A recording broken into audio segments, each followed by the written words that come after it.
to Boredom Blasters. Today I have my brother here with me, and so I just thought, what better opportunity than having your brother come over and making a YouTube video. So he had this idea, we could actually do a short tutorial on learning a very easy programming language, that is Python. So first let us confide with you what are we going to be using, which platform are we going to be using to teach you. So this is actually a very good website. I'm just going to start recording my screen, and then you can see. So you can see her screen now. Yeah. So this is actually w3schools.com, and you can just search this on Google. Just say w3schools.com Python, and then you can try it yourself. So this is completely free. No, you don't have to pay for anything. Yeah, and you can just run your program very easily. Usually, this is not how Python is written. Mm-hmm. It's mostly written on Notepad or text edit. Text editors, IDEs. Yeah, so, and it's very actually there's a different process. It's a more complicated process, but if you just want to write something quickly, or you just want to learn, as a matter of fact, you can use this website. Because everything is set up over here. You don't have to install anything on your computer. It's on your web browser. Yeah. So when it comes to learning a new language, what is the first thing that comes to your mind? Like, what is the first thing you do while learning a program? So many people just start with the simple hello world program where you, on the terminal where you actually run the code, it will print something. It will read out something. Yes, so for example, we have actually written welcome to Boredom Blasters. Usually the common phrase is hello world. So whenever you start writing code, everyone's first code is hello world. There's a history behind it, but there's like hello world, everyone's writing as the first program. Yeah.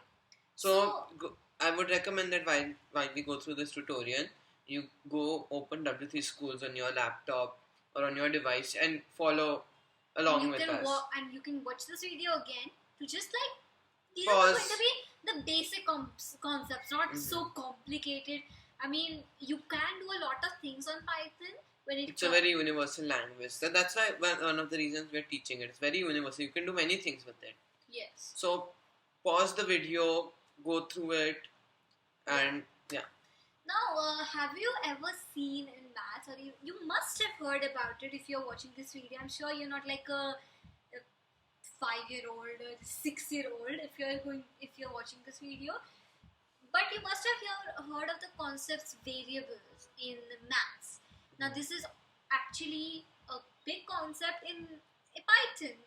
You can set values to variables, and they don't need to be words. They can be numbers, decimal values, true or value, false. Yeah, anything. It could be anything. But first has to print, and then we'll move on to variables. So now we'll just show the syntax for print. So first of all, whenever you're printing, first you write this function, that is print, and then you always add an open bracket. This is important. You can't miss this step. And if you're going to be writing on a string, or it's called string in Python, but what is a text? Yeah, text. So you always need to add a double colon. So this is not always. If you want to print a number, or if you want to print a variable, it's different syntax. We'll get into that later. This is just to print a string right now. Yes. So let's just say, here's my bro. You can have now actually. So within the parentheses, the double colon quotes, you put whatever text you want to display. Yeah. So right now you can see it has printed. He is a bro. So now I can change that.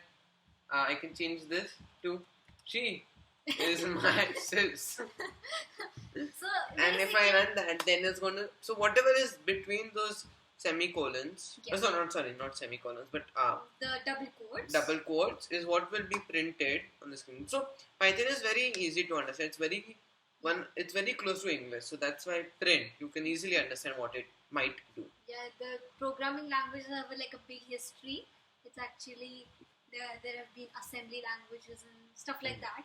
Okay, so variables. What are variables? Can you in Python, of course. So this is just in general. I think this will even apply in maths. So variable is something that you can set a value to and call later.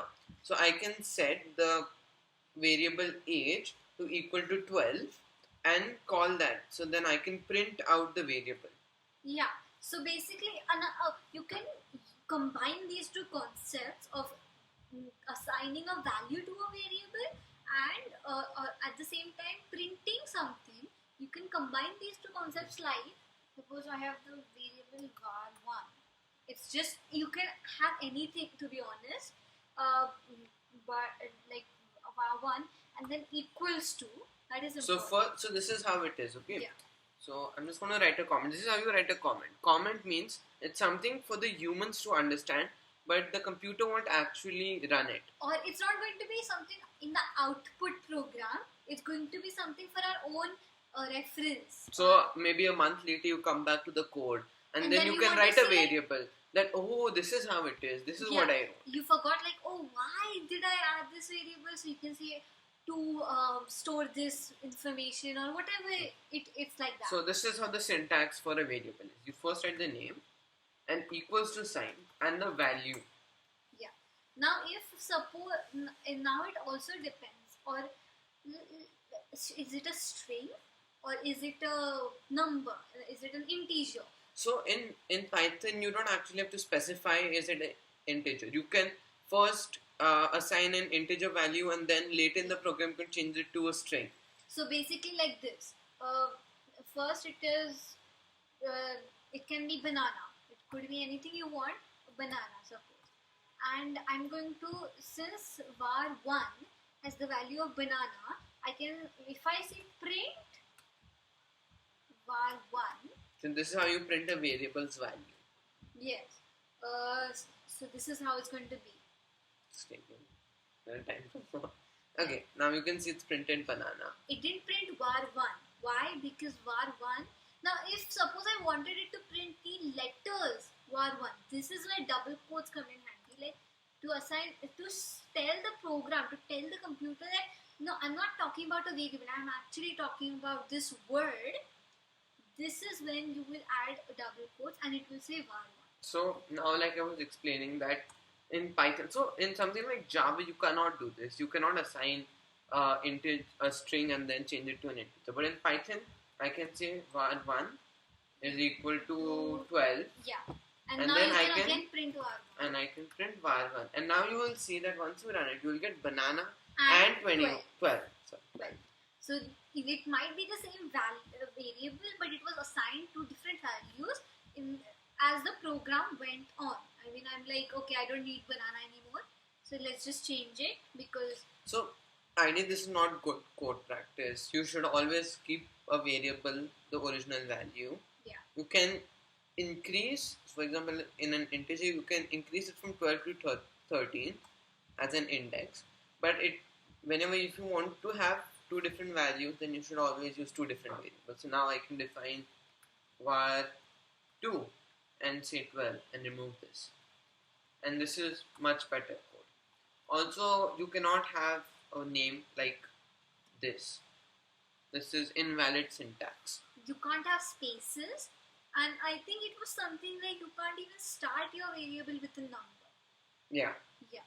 So you can't do that, and you can, but you can use an underscore. You can't use this. So there are many variations. So there's camel case.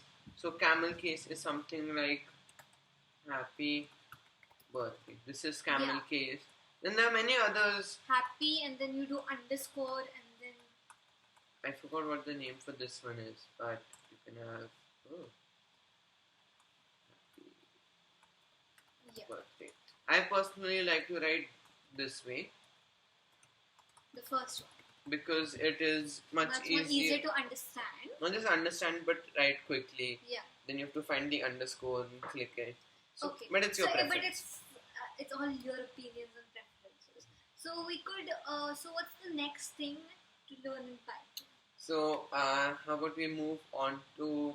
So basically, I'm just going to look at it this way: that W3 schools, you can actually. So this is just covering the basics. If you want to go into more detail, right? You can look at their website, and it will teach you everything from. So let's just give them a quick tour. If you go to learn Python, it will teach you everything from strings, booleans, tuples, sets, Now dictionaries. Okay, so we did variables right now. Okay, so this is actually a very important thing. Yeah, we actually said it in conversation, but it's important to learn it in this. X is the variable in this, but 4 is actually a integer type of variable, and Sally, that is like I told you, double quotes. Text is actually a string. That's what it's called in Python. That's So let's go through the different data what do you call it, data sets, no, data sorry, not types. sorry, yes, data Yeah. types. So there So you are have 3 types: name, string, then there's float, then there's string, float, and integer. So string is basically, his name is Ayush, my name is Netra, we live in here. So it's basically like that. String is text. Integer is number, like 1, 2, 3, 4, 5, 6, minus 1, minus 2, minus 3. You get it, like what you've learned in maths. And float is decimal numbers, like 12.25, 3.14. You get the idea. And then there's Boolean. Mm-hmm. But let's just do the first 3 for now. Okay. So after this, what are the next things? What is the next thing we need to do? So how about we learn about operators? Okay, yeah. Operators is basically Mathematical operations. So computers, maths is a big part of this. So obviously it's very easy. You have plus, minus. So you can say it's you want to say print 5 plus 3. This means it's going to print the answer of 5 plus 3. Now you have 5 minus 3, which is 2. Yeah. Or you can even do division. So this is the symbol for division. And actually put all of this as a comment. Now I want to hold on. This is actually hold on. Mm-hmm. Now if we add this a division sign, this x divided by y, that is 12 divided by 3. So here let's break down this code first. We have assigned 2 variables with the data type of integer, and we are printing the value of x divided by y. So what it's doing is, first want to replace that x with the value of x, then the division sign, then replace the value of y with the value of y. It's basically like what you do in maths, but the computer is doing what your brain would do usually.